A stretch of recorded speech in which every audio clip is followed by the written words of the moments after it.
आज फिर ग्वालियर में मजदूरों को लेकर 2 श्रमिक स्पेशल ट्रेनें आईं, जिससे लगभग 2400 मजदूर ग्वालियर पहुंचे। इन मजदूरों को इनके गृह स्थल के लिए बसों के द्वारा रवाना किया गया। इन मजदूरों के चेहरे पर एक अलग सी उदासी भी देखी गई। हमारे संवाददाता ने जब इन लोगों से बात की तो उन्होंने बताया कि उनका सब कुछ तबाह हो गया है। इनके पास ना पैसा है, ना ही कोई आगे का जरिया। इसीलिए काफ़ी दिनों तक भूखा रहने के बाद जब सरकार द्वारा व्यवस्था की गई है तो ये लोग अपने अपने घरों की ओर लौट रहे हैं, क्योंकि इन्हें वहाँ पर भी भूखा ही मरना था। सरकार द्वारा उस तरह से व्यवस्था नहीं की गई जिस तरह से कहा जा रहा है।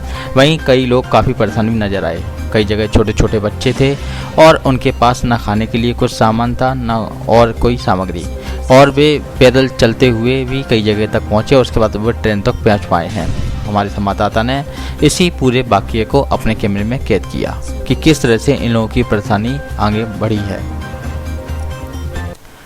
रेलवे स्टेशन पर भी इन लोगों के स्वास्थ्य परीक्षण के लिए स्वास्थ्य विभाग द्वारा टीम लगाई गई हैं, जो कि इनकी स्क्रीनिंग कर इनका एड्रेस नोट कर रही हैं और हर व्यक्ति को स्क्रीनिंग के बाद ही उनके घर के लिए रवाना किया जा रहा है, जिसमें जिला प्रशासन द्वारा इनके खाने की व्यवस्था भी यहाँ पैकेट के द्वारा की गई थी। बात सिर्फ इतनी है कि क्या इन पैकेट या फिर इस तरह से पहुँचने से इनकी समस्या हल हो जाएगी, क्योंकि ये जब यहाँ पर आए हैं तो अपने पीछे काफ़ी कुछ छोड़कर आए हैं। अब ना तो इनके पास नौकरी है, ना पैसा है, ना ही कोई भविष्य की योजना। सिर्फ अपनी जान बचाने के हिसाब से अभी ये लोग अपने अपने घर पहुंच रहे हैं और वहां जाकर ही देखेंगे कि अब आगे क्या करना है। जिस तरह से लॉकडाउन ने इन मजदूरों की ज़िंदगी पर आघात किया है, वह बड़ी सोचने वाली बात है और सरकार द्वारा किए गए अथक प्रयास भी नाकामी ही साबित हो रहे हैं। देखिए ग्वालियर से हमारे संवाददाता सलीम खान की खबर। गाड़ी में कोई परेशानी कुछ आई? कुछ नहीं।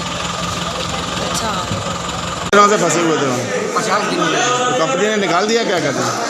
कंपनी ने निकाल दिया क्या? कंपनी ने निकाला, कंपनी बंद हो चुकी है। बंद हो गई है। तो अब कहाँ जाना चाहते हैं? कहते हैं शेड्यूल जा रहे हैं। शेड्यूल। यहाँ से आपको बस मिली, रास्ते में कुछ दिक्कत तो कुछ नहीं सर। कोई किराया भी लगा क्या आपसे? नहीं सर, पैसे नहीं, कहाँ से ये 50 दिन से सरकार नहीं दिया, नहीं दे रही सर। इसमें लगभग 800 मजदूरों की जानकारी प्राथमिक तौर पर प्राप्त हुई है। प्लेटफॉर्म से के जस्ट बाहर हमारे 8 डॉक्टरों की टीम मेडिकल स्वास्थ्य परीक्षण के लिए बैठी हुई है।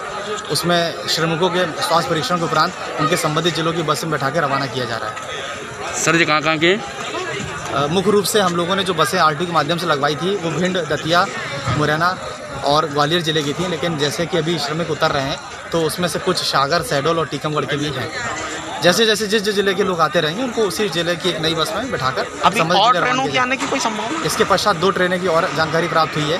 एक ट्रेन जस्ट जो केरला से चली इसके जस्ट बाद आएगी, तकरीबन 1.5-2 घंटे के अंतराल पे, और बेंगलोर से आने वाली ट्रेन देर रात तकरीबन 11-12 बजे के आसपास आने की जानकारी प्राप्त हुई।